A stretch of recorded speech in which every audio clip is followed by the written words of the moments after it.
February 6th, 1944.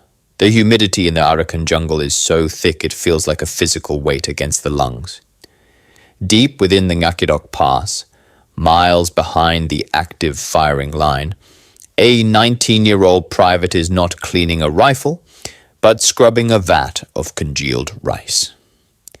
He is part of the administrative tail of the 7th Indian Division, a world of mule drivers, clerks, and cooks who believe the war is a distant rumble over the Mayu range. But the jungle plays tricks on the senses. The morning mist doesn't just hide trees, it hides movement. The birds suddenly fall silent, replaced by the snap of dry bamboo just 30 yards away. The cook looks up, expecting a supply runner. Instead, he sees the distinct foliage-draped silhouette of a soldier from the Japanese 55th Division. There is no front line anymore. The enemy hasn't just flanked the army, they are standing in the kitchen. To understand why a teenage cook found himself staring down the barrel of an Arisaka rifle, we must first understand the abyss into which the British Empire had fallen by early 1944. This was the Burma campaign, often called the Forgotten War, but for the men rotting in the bamboo, it was the most visceral experience on earth. For 2 years, the Imperial Japanese Army had been the undisputed masters of the jungle. Since the fall of Singapore in 1942, they had driven the British out of Malaya, out of Burma, and all the way back to the very gates of India. The psychological impact of these defeats cannot be overstated. Among the Allied troops, a myth had taken root, the myth of the Japanese Superman. The average British or Indian soldier believed that the Japanese infantryman was a creature of the forest, able to move invisibly, survive without food, and fight with a fanaticism that no Western army could match. By January 1944, the front line had stabilized, but stabilized is a deceptive word. The theater of war was the Arakan, a coastal strip of Burma separated from the Central Plains by the formidable Mayu Range. This was not a battlefield in any traditional sense. It was a chaotic tangle of razor-sharp elephant grass, precipitous ridges rising 2,000 feet straight up, and tidal creeks specifically designed by nature to swallow men whole. Diseases like malaria and typhus inflicted 5 times as many casualties as enemy bullets. In this green hell, the British 15th Corps was attempting a cautious offensive. They were pushing south, trying to retake the airfield at Ngakyedauk. The advance was slow, methodical, and painfully predictable.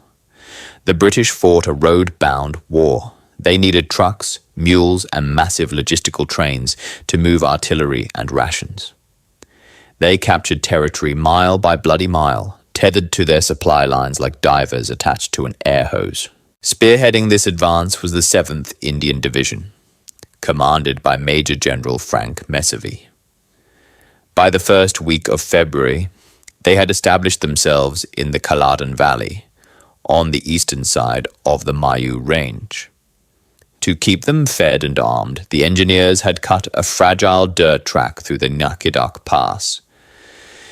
This pass was the division's lifeline. Every bullet, every bandage, and every tin of bully beef had to travel through this narrow, winding corridor. At the eastern end of this pass lay the admin box. It was a sprawling, unfortified administrative area, a logistical hub sitting in a dust bowl, surrounded by jungle-covered hills. It was a city of tents and stockpiles. Here, the division's mules were stabled. The doctors operated in canvas field hospitals, and the clerks typed out reports in triplicate. It was the soft underbelly of the war machine, populated by thousands of non-combatant troops who believed their war was one of inventory lists and cooking fires, safely insulated from the front line by miles of infantry and artillery. But the Japanese commanders, watching from the ridges, saw the admin box differently. They did not see a rear area. They saw a target. Lieutenant General Renya Mutaguchi, the commander of the Japanese 15th Army, had grown tired of the stalemate. He was preparing for a massive invasion of India itself, the Yugo offensive. But to make that invasion succeed, he first needed to destroy the Allied forces in the Arakan to prevent them from sending reinforcements to the north. The plan he approved was audacious, complex, and typically Japanese. It relied on speed, surprise, and the enemy's panic. The strategy was codenamed Hago. The premise of Hago was simple: ignore the front line. The Japanese 55th Division, under Lieutenant General Hanaya, would not attack the British trenches head-on. Instead, they would split into elite columns, carrying only light weapons and enough rice for 7 days.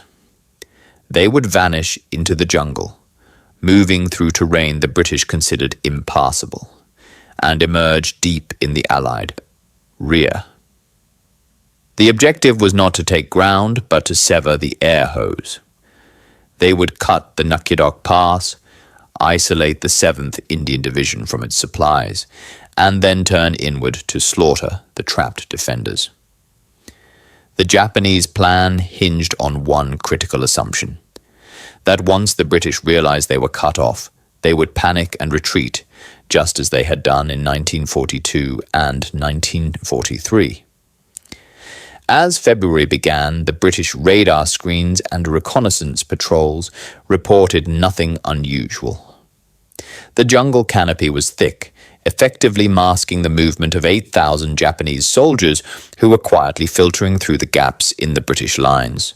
The 7th Indian Division was pushing forward, eyes fixed on the south, completely unaware that the knife was already pressed against their back.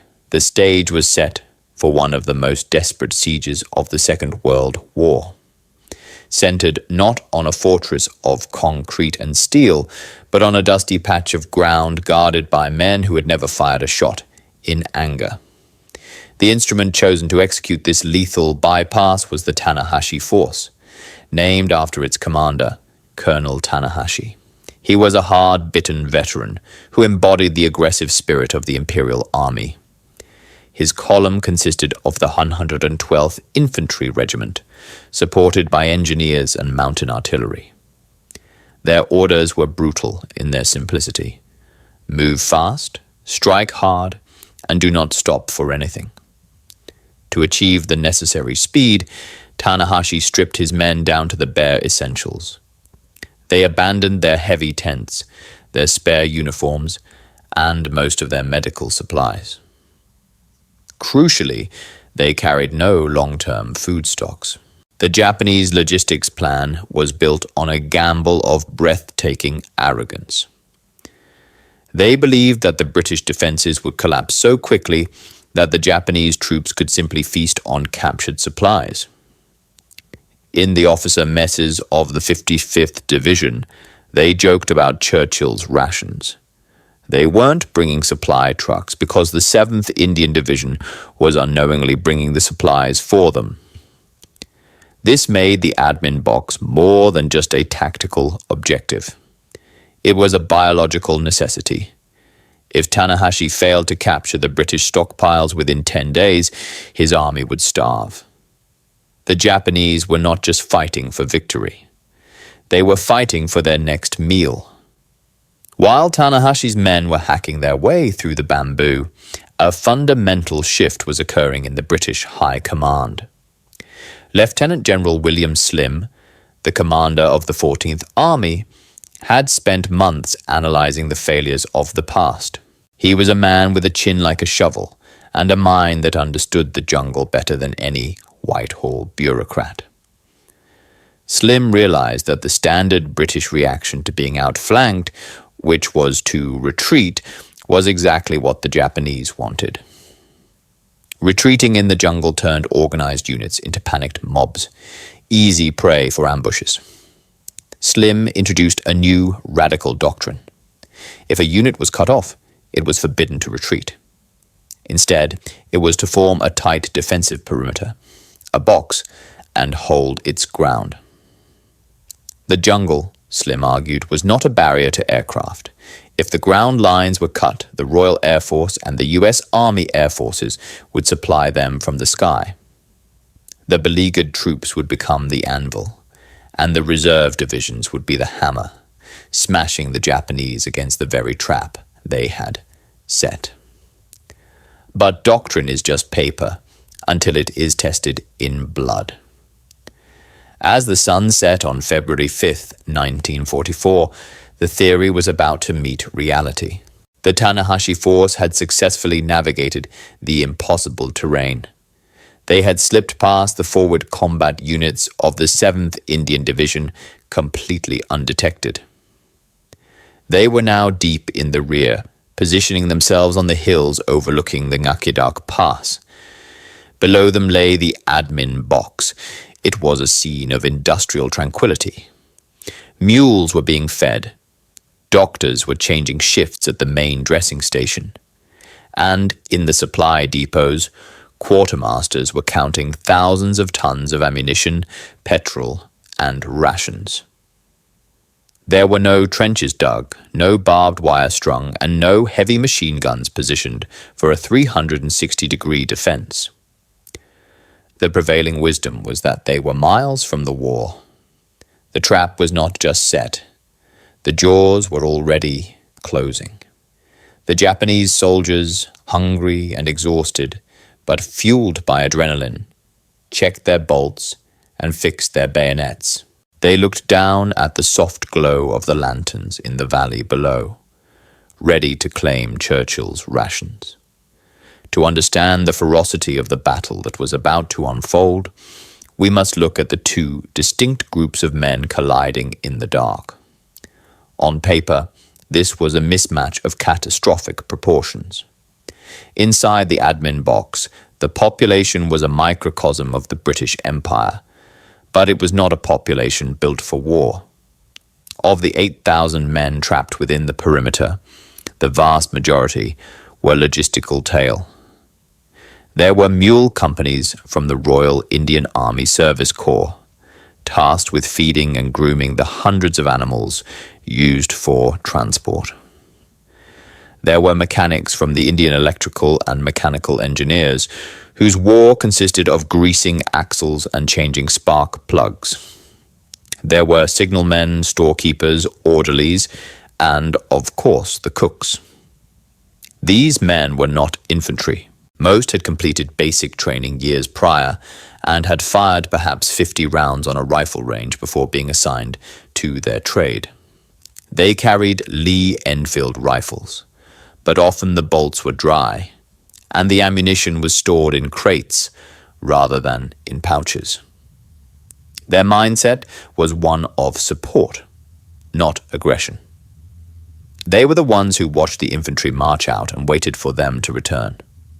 Among them was the 2nd Battalion, the West Yorkshire Regiment, and the 24th Light Anti-Aircraft Regiment. These were the only combat-ready units available to defend the entire perimeter, but they were stretched thin, tasked with guarding a circumference of nearly 3 miles. For the mule drivers and cooks, the sudden realization that they were the last line of defense was a psychological shock as potent as the enemy fire. They were being asked to do the impossible, transform from servants of the army into its saviors instantly in the middle of the night. Staring down at them from the jungle ridges was the Tanahashi force. These men were the polar opposite of the defenders. The soldiers of the Japanese 55th Division were arguably the best jungle fighters in the world at that moment. They were hardened veterans who had tasted nothing but victory for 2 years. They moved through the dense undergrowth with a fluidity that terrified their enemies, communicating with bird calls and bamboo clicks. But their elite status hid a desperate fragility. The Japanese soldier was indoctrinated with a spirit of invincibility, but he was physically deteriorating. Diaries recovered from the bodies of Tanahashi's men reveal a grim reality. They were riddled with malaria and dysentery. They were operating on a logistical shoestring, carrying barely enough rice to sustain a human body in combat conditions. This created a unique psychological pressure. For the Japanese, the attack on the admin box was not just a military operation. It was a raid for survival. Every Japanese soldier looking down into that valley knew that the British rations stacked in those tents were the only thing standing between him and starvation. This desperation stripped away any caution. They weren't just attacking to win. They were attacking to eat. This made them ferocious, relentless, and utterly indifferent to their own casualties. They viewed the soft troops in the admin box not as soldiers to be fought, but as cattle to be slaughtered so the wolves could feast. While the soldiers on the ground checked their weapons, the true battle was being fought in the minds of the commanders. General William Slim knew that the geography of the Arakan was a trap, but he decided to turn the trap inside out. The conventional wisdom of 1944 dictated that a surrounded army was a dead army. Slim's innovation was to realize that in the jungle, surrounded was a meaningless term if you controlled the sky. He issued an order that went against every instinct of self-preservation. Stay put. This required a level of discipline that bordered on the suicidal. For the men in the admin box, watching the Japanese encircle them, the urge to run back toward India was primal. Slim's doctrine demanded that they suppress that terror. He was asking cooks and clerks to act as a human anvil. They didn't need to win a maneuvering war, they just had to refuse to die. This doctrine turned the admin box from a logistical dump into a fortress of willpower. It was a gamble that relied entirely on the belief that the British Army would not abandon them, a belief that had been shattered in previous campaigns.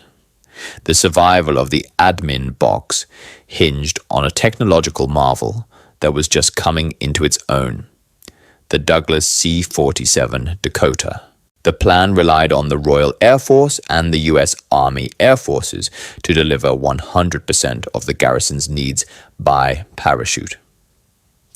This had never been done on this scale before. This was not a simple delivery service.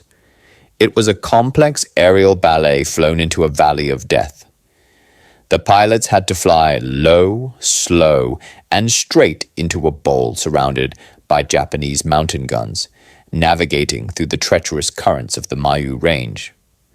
They would be dropping everything from 75mm howitzer shells to bags of rice, often while taking fire from the very ridges the defenders were trying to hold.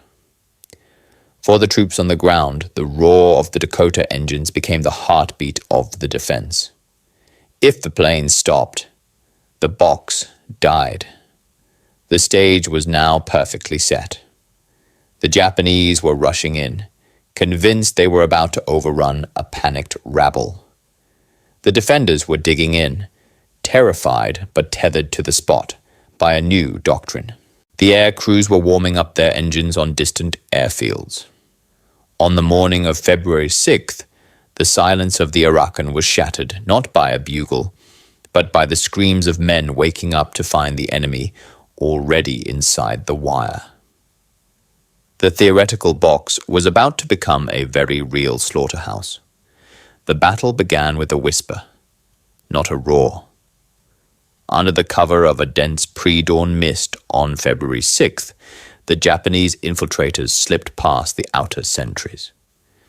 They moved like ghosts through the bamboo, heading straight for the nerve center, the divisional headquarters. At 5 a.m., the first shots cracked through the humid air. It wasn't the rhythmic thud of heavy artillery, but the chaotic, close-quarters pop of pistols and rifles. Panic surged through the camp. Major General Mesavy, the division commander, barely escaped with his staff, fleeing into the scrub in his pajamas as Japanese troops overran the command post. The brain of the 7th Indian Division had been dislodged, but the body, the admin box, was still asleep. Then the full weight of the Tanahashi force crashed into the perimeter. The scene inside the box was one of absolute bedlam. Mule drivers, waking to the sound of screaming, grabbed rifles they barely knew how to aim. Cooks overturned serving tables to use as barricades. In the motor pool, mechanics fired Bren guns from beneath the chassis of trucks.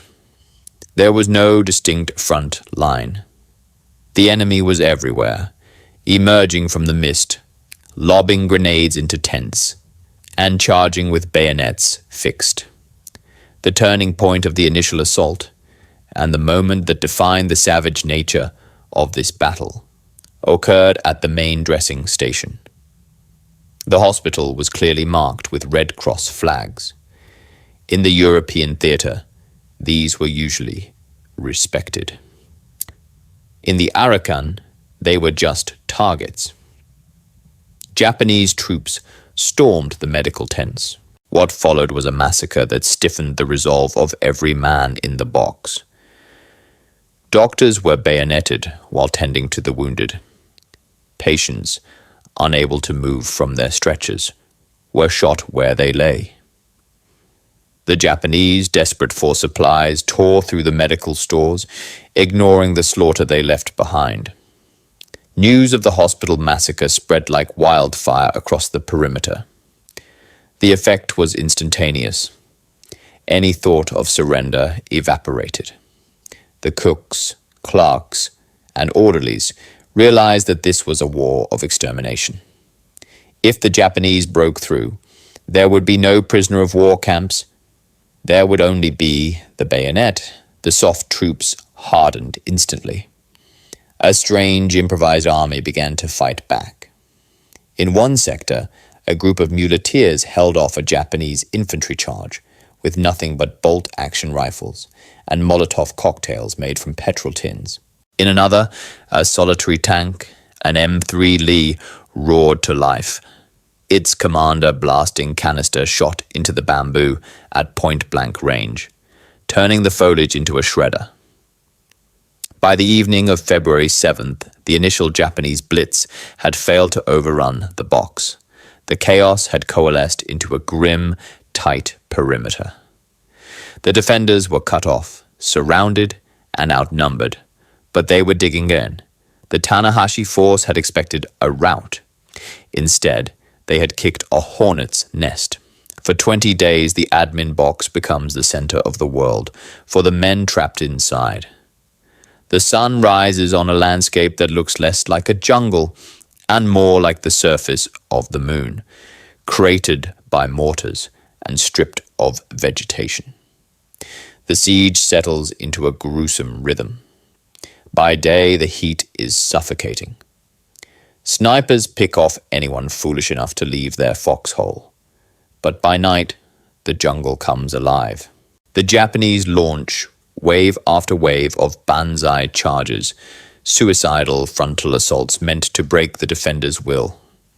But the men holding the line are no longer terrified clerks. They are veterans. The cooks have stopped scrubbing pots. They are scrubbing carbon off their rifle bolts. The mule drivers have learned the precise arc needed to throw a grenade into a ravine. Crucially, the sky belongs to the Allies. Every morning, the drone of C-47 Dakotas fills the valley. They fly through a gauntlet of anti-aircraft fire, the crews kicking out crates of ammunition, medical supplies, and food. For the defenders, it is manna from heaven. For the starving Japanese watching from the hills, it is torture. General Tanahashi's gamble has failed. His men are skeletal, ravaged by disease and hunger. They came to feast on British rations, but instead they are eating roots, grass, and even the leather of their own boots. The roles have completely reversed. The surrounded British are well-fed and heavily armed, sitting on a mountain of supplies. The besiegers are the ones dying of attrition. The end comes not with a whimper, but with the roar of engines from the north. The relief force, the 5th and 26th Indian Divisions, is smashing its way down the Ngakyedauk Pass.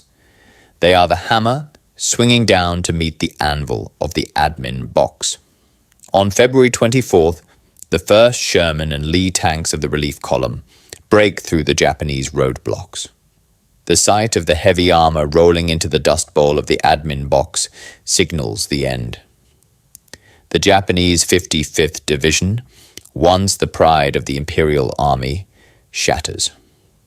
Colonel Tanahashi, broken by the refusal of the soft British troops to collapse, disobeys direct orders and signals a retreat.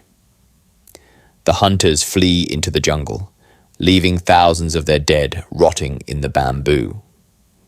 The siege is lifted. The teenage cook, still wearing his stained apron, stands up from his foxhole. He is alive, and for the first time in the history of the Burma campaign, the British Army has not retreated.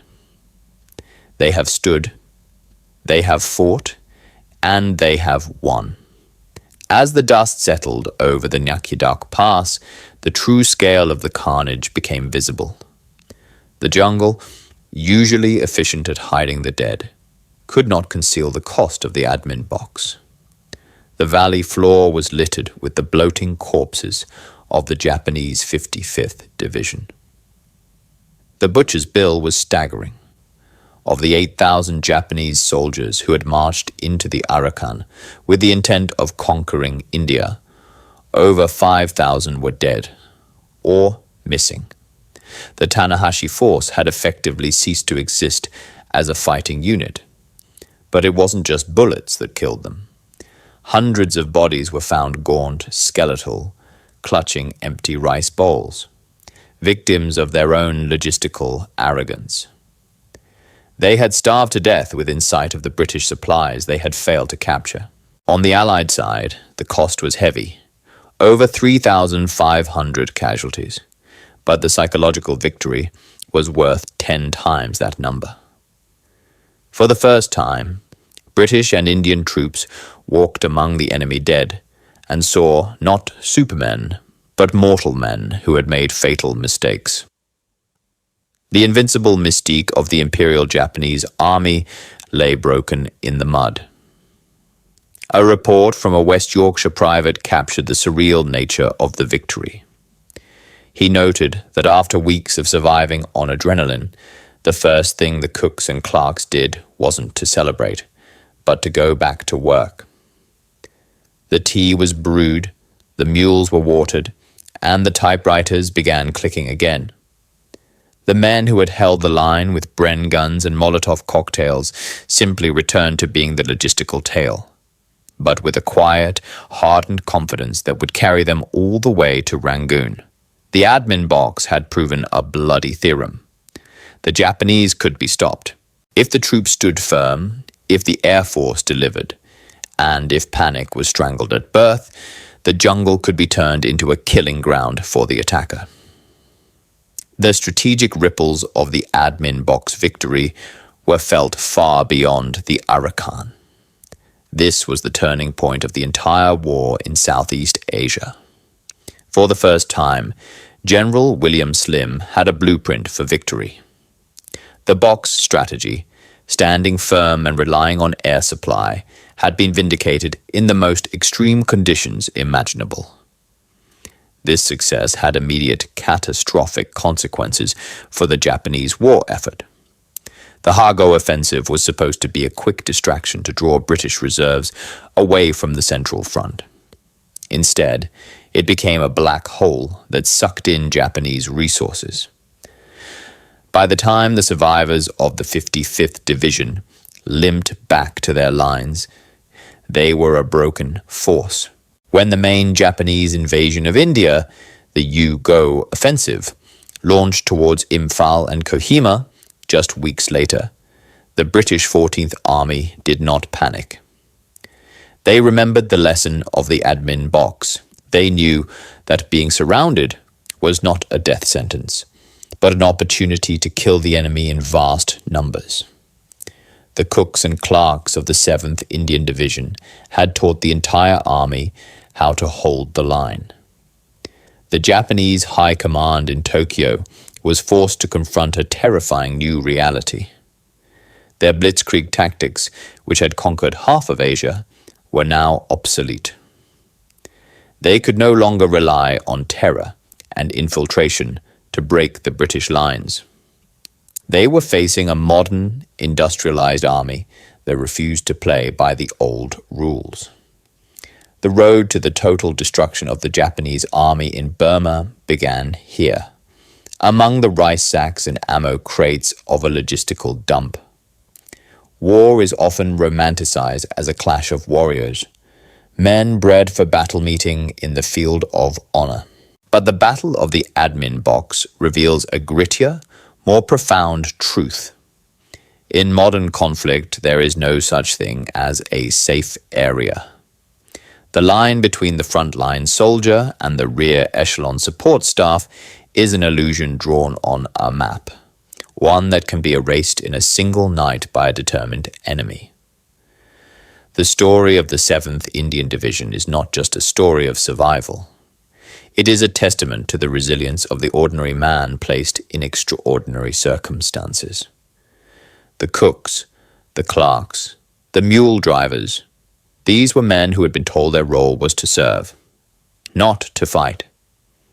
Yet, when the jungle collapsed around them, they did not crumble.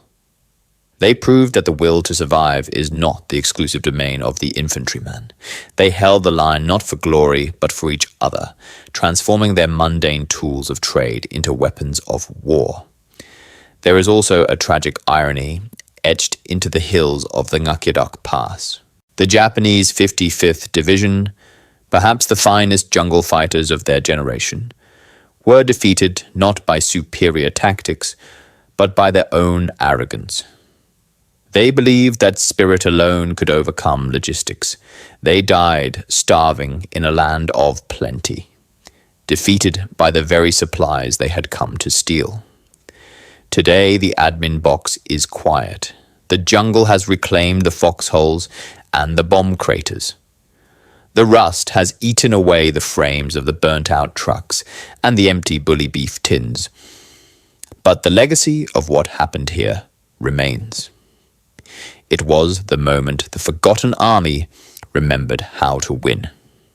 It was the moment the British Empire stopped retreating. And it all began because a 19-year-old cook, lost in the fog of war, decided that he would not run.